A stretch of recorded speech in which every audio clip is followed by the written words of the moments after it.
നേരത്തെ Nexon Tata Tiago EV ആയിരുന്നല്ലോ.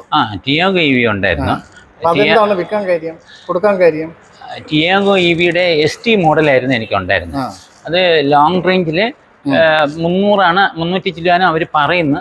നമുക്ക് കിട്ടുന്നത് 200 കിട്ടുള്ളായിരുന്നു. പിന്നെ നമുക്ക് വേറൊന്നാണെന്നുണ്ടെങ്കിൽ അത് 4 വീലാണ് ഉള്ളത്, നമുക്ക് സ്റ്റെപ്പിനി ഇല്ല.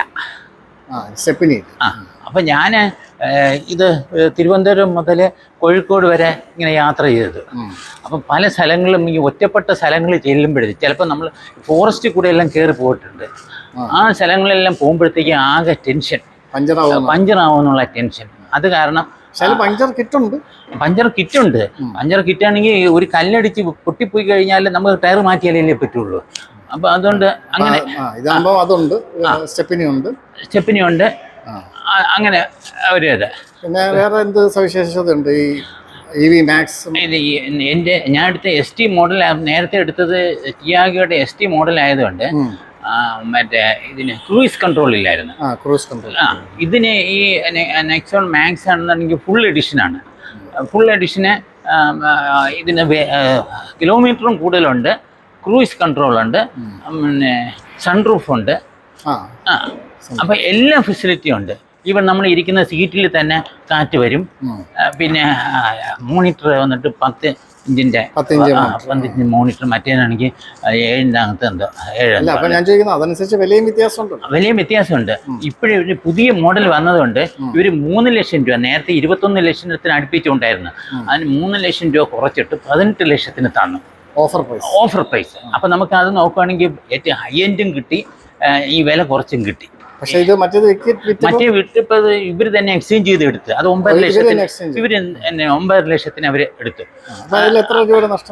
അപ്പം അതിൽ വന്നിട്ട് എനിക്ക് എടുത്തപ്പോഴത്തേക്ക് 11.4 വണ്ടിക്കായി. പിന്നെ ഞാൻ എക്സ്റ്റൻഷൻ വാറണ്ടി 2 കൊല്ലത്തെ എടുത്തിരുന്നു. അപ്പം അങ്ങനെ 11.50 ആയിരുന്നു. 2.5 ലക്ഷം രൂപ പോയി എങ്കിലും മറ്റേ മനസ്സിനൊരു സന്തോഷം. മറ്റേത് വലിയത് 3 ലക്ഷം നഷ്ടമില്ലാത്ത രീതിയിൽ പുതിയ മോഡലും കിട്ടി.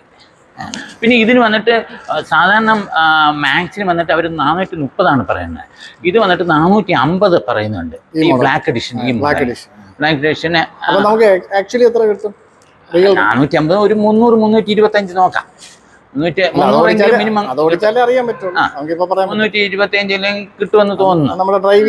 മറ്റേത് അവർ പറയുന്ന അനുസരിച്ച് 300-325 ഇടയ്ക്ക് കിട്ടുമായിരിക്കാം. പിന്നെ ഇതിൽ സീറ്റ്സിൽ തന്നെ എയർ വെന്റ് എല്ലാം ഉണ്ട്. പിന്നെ അഡ്ജസ്റ്റ്മെന്റും എല്ലാ, ബാക്കിൽ വൈപ്പർ, എല്ലാ ഫെസിലിറ്റിയും ഉണ്ട്. പിന്നെ ഇവർ തന്നെ എനിക്ക് ഇത് ലോൺ ഫെസിലിറ്റി എനിക്ക് ചെയ്ത് ഇവർ തന്നെ ശരിയാക്കി തന്നു. അത് 4 ദിവസം കൊണ്ട് ലോൺ എല്ലാം പക്കയായിട്ട് റെഡിയായി. ഞാൻ ഒരു പ്രാവശ്യം മാത്രം അവർ വന്ന് ഒപ്പിടാൻ വേണ്ടി മാത്രം വീട്ടിൽ വന്ന് ഒപ്പിട്ടുകൊണ്ടും പോയി. അത് 4 ദിവസം കഴിഞ്ഞ് അവിടെ തന്നെ അവർ അലോട്ട് ചെയ്തു. ഡീലർഷിപ്പ് എന്നെ സംബന്ധിച്ചിടത്തോളം വേറെ പ്രശ്നമൊന്നുമില്ല. എങ്കിലും സർവീസും കുറച്ചും കൂടെ നന്നാക്കണമെന്നാണ് എല്ലാവരും പറയുന്നത്. എനിക്ക് ടിയാഗോയിൽ ഒരു സർവീസേ വന്നിട്ടില്ല, ഈ 3 സർവീസ് മാത്രമേ വന്നിട്ടുള്ളൂ. അല്ലാതെ ഒരു കംപ്ലൈൻറ്റ് ഈ ടിയാഗോയിൽ വന്നിട്ടില്ല.